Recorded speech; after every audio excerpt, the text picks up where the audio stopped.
Hello there, time to start a new video. This is late, so it's gonna be a relatively quick one, especially because I got another one that I need to make, given the time. So, when it comes to developing different economies, there are two types of economies you need to keep in mind.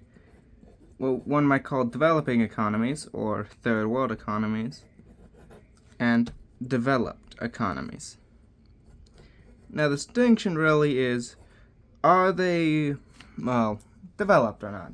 Has their economy gone through significant enough development to the point where we would safely say they're no longer just establishing their economy, they already have one and they're compounding it further? So to make a difference, let's use Africa as an example. For developing economies, you have, for example, Somalia.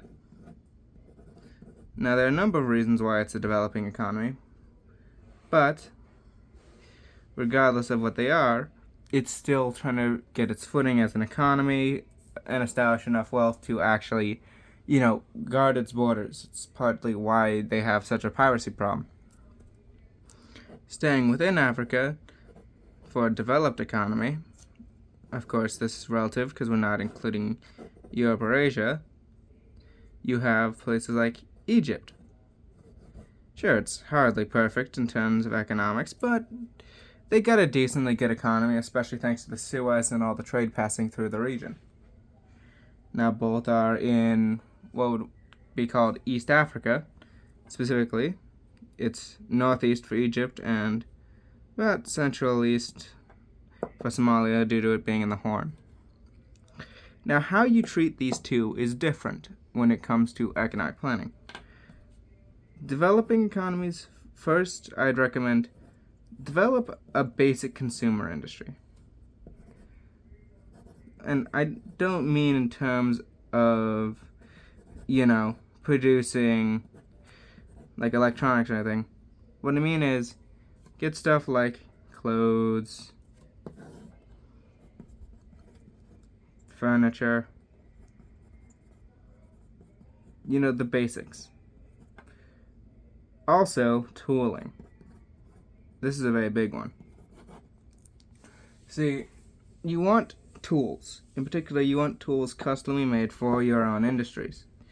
Now, how do you get the capital for this? One, you could ask the IMF for a loan, but that's not always the most productive way. Another is, and here's a big one, finding a specialty. Sorry, my dog's being loud. Yeah, he is having a fun time, I guess. Anyways, back to the point. Finding a specialty is very important, especially if you're a developing economy. Now, depending on what that is, it could be oil, maybe it's ships or the shipping industry, could be gold. Something that others want in abundance that you can rapidly produce. And it depends on what your people are good at. For example, Argentina, if it was a developing economy, I'd recommend focusing on beef because the Pampas region and their heritage encourage beef farming and they are known for being very good at that. As a result, it'd be a lot easier to focus most of your economy around that, get a good kind of working with beef, and then use the revenue from the beef industry, especially taxed income, to start diversifying the economy. There are several ways to develop an economy. The most common that you might hear of is import substitution, where basically imports are slowly but surely replaced, or at least attempted to be replaced, with domestic alternatives. This is not very efficient. Instead, what is best is specialization, basically finding your own niche in the larger market and using the revenue here to fund stuff here. Especially the tools, because tools usually can contribute to this, thus boosting overall production. And you want this to be mainly domestic. This is because if it's held by international corporations, like let's say an oil company in the United States, your people aren't going to get as much of the wealth. Sure, they're going to get some, especially because foreign companies tend to pay more for their jobs, but you're still not going to get as much. because you want as much in your domestic economy as possible. So you want the income from it to go to people within your country. They have a greater incentive to invest in your country, and they know more of your ability, so they are most likely to start, finding ways to develop properly. Now, it is worth noting, as you get more developed, you can rely more and more on international funds. This is because you already have a large domestic industry, especially with small business, as your economy grows. Because it's worth noting, as your economy grows and develops, you're slowly but surely going to get more and more small businesses. This is because, rather than being in poverty, a lot of people have wages now, and so they can start setting up their own businesses. So as development goes up, so too can international funds. Because you have more of a domestic base to handle that. The reason why a lot of people are worried about international investment usually is because it allows for foreign powers to functionally control the economy. Fair worry, but as your own internal development goes up with national or countrywide ownership, generally speaking, that's less of a worry because, plain and simply, you already have enough of a domestic backbone that if international investment is pulled out, you have less to worry about. What about a developed economy? Well, mostly it's just about build up whatever you have.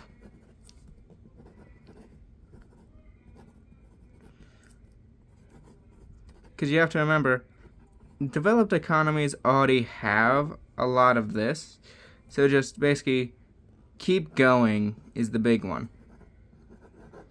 Because they already have a good economy going, so they don't really need to do much. Just deregulate the market.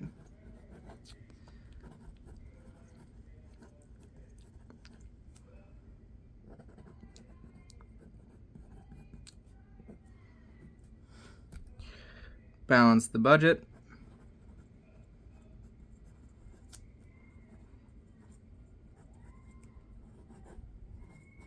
And reduce taxes.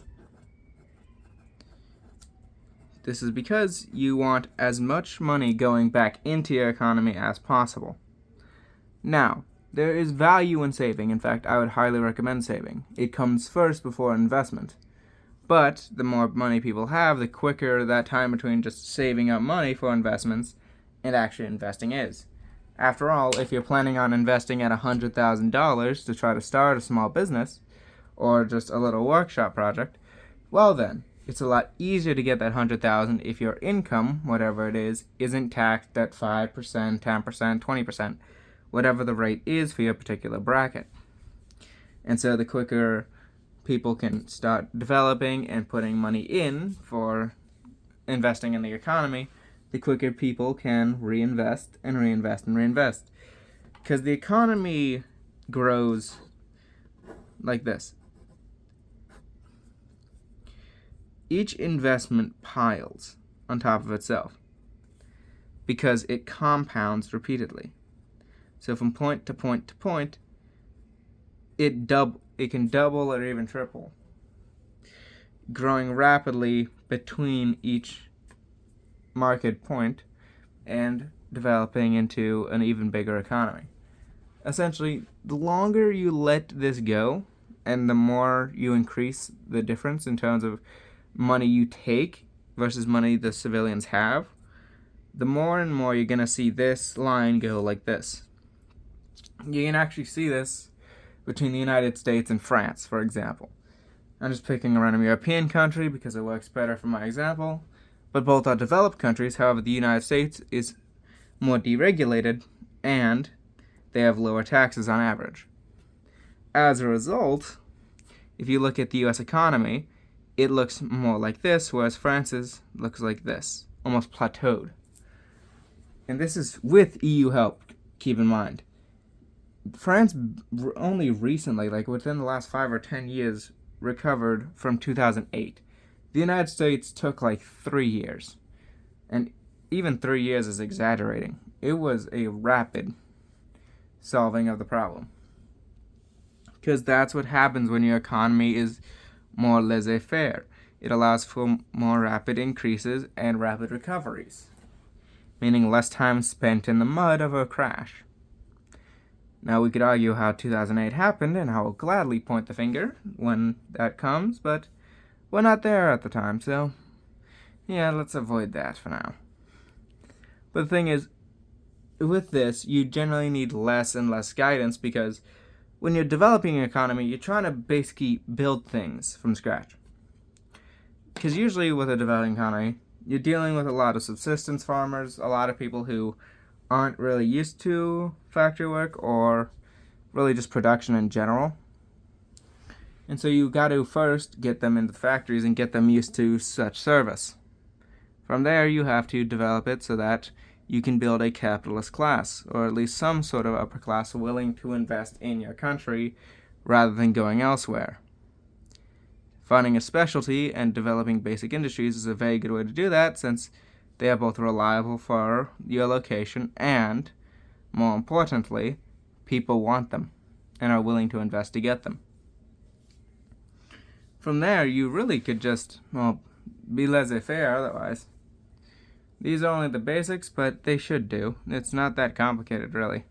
Unless you want to get into the real big muds, because the swamp that is the economic situation of many countries is, well, one by one. It's very personalized to that state and even some locations in particular. For example, the Rust Belt suffering different problems than, say, the Bible Belt. Everything depends. Anyways, have a good one. Goodbye. Enjoy.